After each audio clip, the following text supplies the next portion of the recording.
쥐락이 부자가 되는 0.4%의 비밀. 저자 김철상. 물리학 석사, 광반도체 엔지니어 출신, 한국의 대표적인 가치투자 전문가입니다. 필명은 쥐락이. 오늘은 이 책에 나오는 설비 투자, 턴어라운드 투자법에 대해서 알아보겠습니다. 설비 투자는 공장을 새로 증설하거나 신설하는 것을 뜻합니다. 수요는 많은데 공급이 부족하다는 의미이기 때문에 일반적으로 좋은 신호로 해석을 하죠. 턴어라운드는 실적이 부진했던 기업이 흑자로 전환하는 것을 뜻합니다. 그럼 설비 투자 턴어라운드 투자법은 기업이 설비 투자를 하고 나서 몇 년 동안 고전하다가 투자가 결실을 맺을 시기를 일궈내서 투자해서 최고의 수익을 노리는 기법입니다. 기업은 항상 설비 투자를 통해서 성장을 합니다. 그렇기 때문에 지수가 하락해도 설비 투자를 제대로 해서 턴어라운드하고 돈을 잘 버는 기업들의 주가는 상승하게 되어 있습니다. 이런 기업들은 보통 3년간 800에서 1000%까지 상승하기 때문에 가장 효율적으로 수익을 얻는 방법 중에 하나죠. 하지만 설비 투자를 했다고 해서 무조건 투자를 했다가는 손실 보기 쉽습니다. 왜?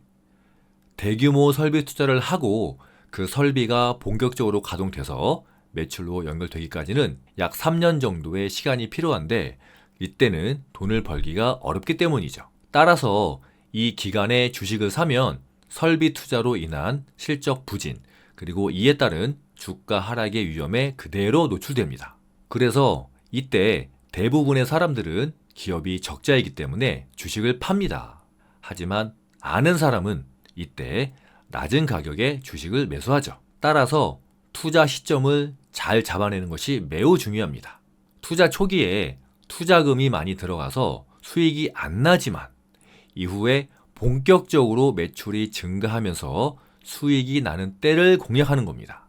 이해하기 쉽도록 떡볶이 매장을 예를 들어 볼게요. 현재 제가 떡볶이 매장을 운영하고 있어요. 한 달에 매출은 500만 원이 나오고 있는데 테이블이 모자라서 가게를 확장하려고 제가 1천만 원을 투자합니다. 이것이 설비 투자예요. 그리고 이때 설비 투자 비용 1천만 원을 비용으로 반영합니다. 그런데 이 1천만 원을 어떻게 반영하냐면 1개월 차에 500만 원, 2개월 차에 300만 원, 3개월 차에 200만 원, 이렇게 해서 3개월에 걸쳐서 1천만 원을 반영합니다. 이것을 감가상각이라고 불러요. 설비 투자한 지 1개월 차를 보겠습니다. 아직 확장이 안 돼서 매출은 그대로 500만 원이에요. 하지만 확장 비용, 감가상각은 500만 원을 반영합니다. 그래서 실제로 순이익은 0원이에요. 만일 이때 제 회사에 주식이 있다면 주가는 하락하겠죠? 왜? 실적이 많이 줄어들었으니까. 2개월 차예요. 이제는 확장을 해서 테이블이 많아졌고요. 손님들도 늘면서 매출이 증가했어요. 그래서 매출이 700만 원 발생했는데 이때 확장 비용, 감가상각은 2개월 차니까 300만 원만 반영합니다. 그래서 순이익은 400만 원이 됐어요. 3개월 차입니다. 3개월 차에는 매출이 조금 늘어서 800만 원이 됐어요. 그리고 확장 비용, 감가상각은 우리가 3개월 차에 200만 원을 하기로 했죠. 그래서 이를 고려한 순이익은 600만 원입니다. 4개월 차예요. 이번에는 매출이 조금 더 늘어서 900만 원이 됐어요. 하지만 확장 비용, 감가상각은 얼마냐? 0원이죠. 왜? 앞에 1개월, 2개월, 3개월까지만 다 해서 1000만 원으로 반영하고 그 이후부터는 반영하지 않습니다. 그래서 확장 비용이 0원이기 때문에 매출 900만 원이 그대로 인식이 돼서 순이익 900만 원으로 잡히는 거예요. 언제 투자해야 될까요? 설비 투자 턴어라운드 투자법은 설비 투자 이후에 감가상각 비율이 감소하고 매출액 증가율이 크게 증가하는 시점에 투자해서 수익률을 극대화하고 대박을 얻어내는 투자법입니다. 그래서 대규모 설비 투자를 마치고 본격적으로 실적이 늘어나는 것을 확인한 후에 투자를 해야 되는데요. 이때 두 가지 신호를 확인할 수 있습니다.